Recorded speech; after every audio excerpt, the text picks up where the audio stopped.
Tem gente que não está exatamente perdida. Também não está exatamente infeliz. Está apenas funcionando. Acorda no horário de sempre, olha o celular antes mesmo de pensar em qualquer coisa, segue a rotina, resolve o que precisa, se distrai quando sobra um espaço, se cansa no fim do dia, dorme e repete. Por fora parece normal, mas por dentro alguma coisa começou a desaparecer. Porque viver no piloto automático não significa estar parado. Na verdade, quase sempre significa continuar andando. O problema é outro. É continuar andando sem perceber para onde a própria vida está indo. E talvez essa seja uma das formas mais silenciosas de se perder. Muita gente imagina que vai perceber claramente quando a vida sai dos trilhos, como se existisse um grande sinal, um colapso, uma crise impossível de ignorar. Mas quase nunca acontece assim. Na maioria das vezes, a desconexão chega devagar. Ela se instala na repetição, no excesso de estímulo, na pressa constante, na rotina que vai ocupando todos os espaços internos até você não ter mais tempo para se escutar. E então os dias continuam passando, mas sem presença. Você faz o que precisa fazer, mas não sente que está escolhendo. Você conversa, responde, trabalha, consome, ri às vezes, se distrai bastante, mas existe uma sensação estranha de distância, como se você estivesse participando da própria vida só pela metade. Esse é o efeito mais perigoso do piloto automático. Ele não destrói sua vida de uma vez. Ele faz algo mais sutil. Ele vai tirando sua consciência enquanto tudo parece estar sob controle. E quando a consciência diminui, suas escolhas deixam de ser realmente suas. Você começa a viver no reflexo, no impulso, no costume, na reação ao ambiente, no que todo mundo está fazendo, no que o algoritmo empurra, no que a rotina já decidiu por você. E sem perceber, sua identidade começa a ser moldada por repetição, não por intenção. Esse ponto é importante, porque muita gente acha que identidade é uma coisa fixa, algo que você simplesmente descobre. Mas na prática, a identidade também é construída pelo que você repete, pelos pensamentos que você reforça, pelos ambientes que você frequenta, pelos conteúdos que você consome, pelas decisões que evita, pelos dias em que você não pensa, só responde. Ou seja, quando você passa tempo demais no piloto automático, não está apenas vivendo sem atenção, está treinando um jeito de ser, está ensinando sua mente a funcionar sem questionamento, está fortalecendo hábitos que não foram examinados, está aceitando ritmos, desejos e prioridades que talvez nem combinem com quem você quer se tornar. E é aí que muita gente acorda tarde. Não tarde no relógio, tarde na consciência. Percebe que os meses passaram rápido, que a energia foi embora com coisas que nem importavam tanto, que vários dias foram ocupados, mas pouco significativos, que esteve presente em muitos lugares, mas ausente de si mesmo. Essa sensação dói porque ela não parece um fracasso visível. É um vazio mais difícil de explicar. Você não necessariamente fez tudo errado, só sente que não estava realmente ali. Talvez você já tenha vivido isso. A sensação de chegar ao fim do dia e não lembrar direito como ele passou, de pegar o celular sem motivo real, só porque qualquer silêncio já parece desconfortável, de preencher cada intervalo com alguma distração para não encarar o próprio pensamento, de seguir rotinas inteiras sem perguntar se ainda fazem sentido.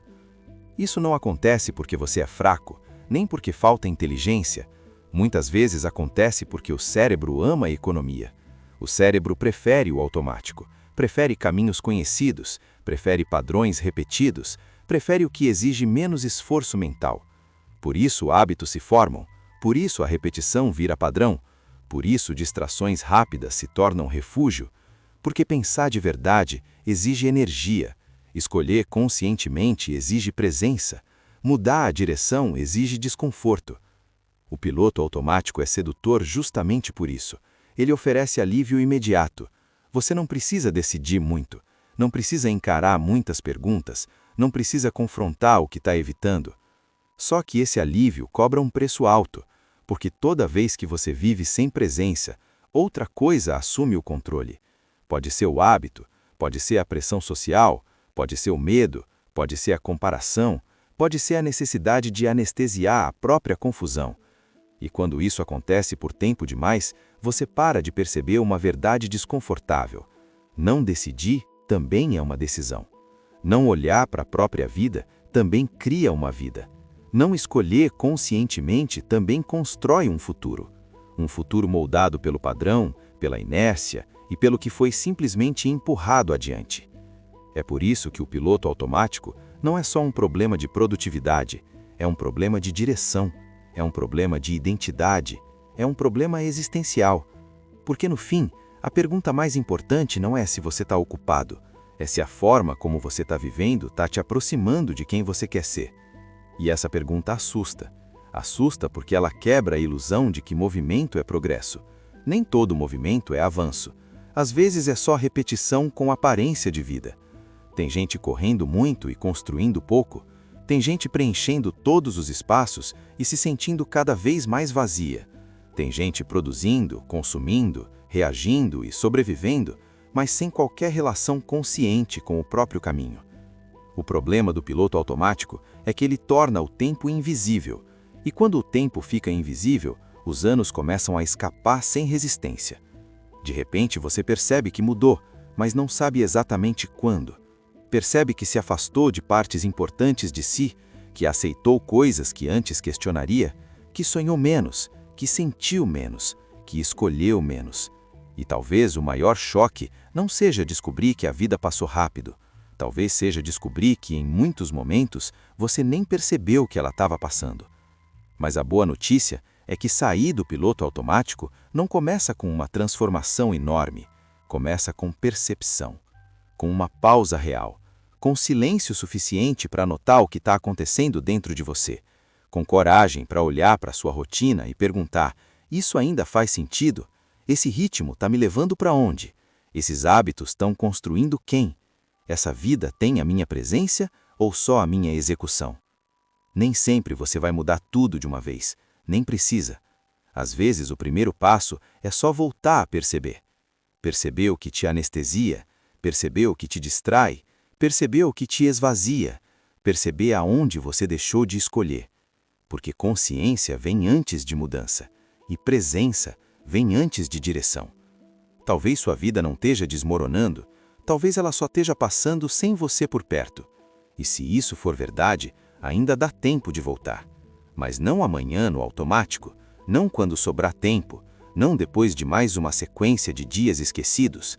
Agora, no instante em que você finalmente percebe.